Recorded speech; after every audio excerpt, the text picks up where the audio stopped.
Você já se perguntou como é possível comprar um carro de R$ 200 mil ganhando pouco? Muitos de nós olhamos para as ruas e vemos veículos de alto valor, imaginando que o acesso a eles é uma questão de inteligência financeira ou um segredo oculto. No entanto, a realidade por trás dessa aparente facilidade é bem mais complexa e muitas vezes esconde uma armadilha financeira que poucos percebem. Este tema é de extrema relevância para você que aspira à liberdade e ao poder de escolha, especialmente se possui alto interesse em economia e história financeira. Compreender as dinâmicas do endividamento e como as instituições financeiras operam é crucial para proteger seu patrimônio e construir uma vida mais estável em vez de se prender a ciclos de dívidas. Neste vídeo, vamos desmistificar a ideia de como comprar carro de R$ 200 mil ganhando pouco. Analisaremos a fundo a armadilha secreta dos bancos, que não é secreta por ser conspiratória, mas por ser sutilmente embutida nos termos de financiamento. Vamos explorar como essas estruturas funcionam e, mais importante, como você pode se proteger. Ao longo dos anos, minha análise sobre economia global e o poder do dinheiro me permitiu observar padrões consistentes em como o crédito é utilizado para moldar comportamentos de consumo.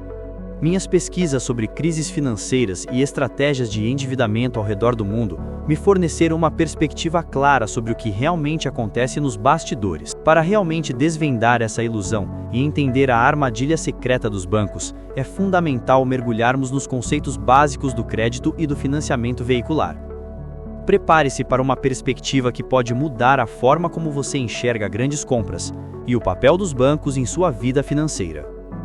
Inscreva-se no canal para não perder futuras análises aprofundadas. Historicamente, o crédito tem sido uma ferramenta poderosa para o desenvolvimento econômico, permitindo que indivíduos e empresas antecipem consumo ou investimentos. No entanto, ele também é a espinha dorsal de um sistema onde bancos e outras instituições financeiras lucram substancialmente com a necessidade ou desejo das pessoas de adquirir bens, como um carro de R$ 200 mil, mesmo com renda limitada. Os conceitos fundamentais aqui envolvem juros compostos, prazos de financiamento e, crucialmente, a depreciação do bem. Você assina um contrato para pagar um valor fixo mensal, mas o custo total da operação, incluindo os juros ao longo de 5, 6 ou até 8 anos, pode facilmente dobrar o preço original do veículo, tornando a compra exorbitantemente cara. Existem variações dessa estratégia, como o financiamento com parcela final, balão, que mantém as parcelas iniciais baixas, mas exige um grande montante ao final do contrato, ou a renegociação de um novo financiamento. Essas estruturas são elaboradas para manter você preso ao ciclo de crédito, tornando a verdadeira posse e a liberdade financeira cada vez mais distantes. É vital entender que como comprar um carro de R$ 200 mil ganhando pouco não é uma estratégia sustentável para a maioria das pessoas, pois coloca a sua saúde financeira em risco. Para realmente adquirir um carro de R$ 200 mil de forma inteligente, você deve maximizar a entrada, buscar as menores taxas de juros possíveis e optar pelo menor prazo de financiamento possível, ou idealmente comprar à vista. Considere veículos usados de boa procedência, que já sofreram a maior parte da depreciação inicial. Em última análise, o poder do dinheiro reside na sua capacidade de fazer escolhas conscientes e informadas.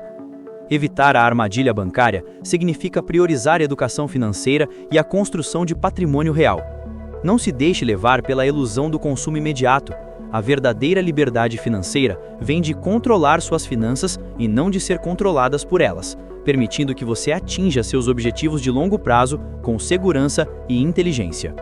E, neste momento, depois de revelar cada camada dessa dinâmica que parece vantajosa, mas que muitas vezes aprisiona o consumidor em ciclos longos de dependência financeira, é essencial reforçar que a verdadeira força está na consciência e na clareza sobre o valor do seu próprio dinheiro. Quando você entende como os bancos estruturam os financiamentos, compreende também como proteger sua renda, manter sua liberdade de escolha e evitar compromissos que drenam sua capacidade de construir patrimônio. E agora que você tem essa visão ampla, vale refletir sobre como pequenas decisões diárias moldam seu futuro financeiro. Antes de sair do vídeo, aproveite para deixar nos comentários quais temas você quer ver nas próximas análises. Sua participação direciona conteúdos que realmente transformam a forma como você lida com o dinheiro. E fique atento, porque no próximo vídeo vamos revelar um ponto quase nunca discutido sobre como os bancos influenciam silenciosamente o custo de vida no Brasil. Isso pode abrir seus olhos para algo que você jamais imaginou.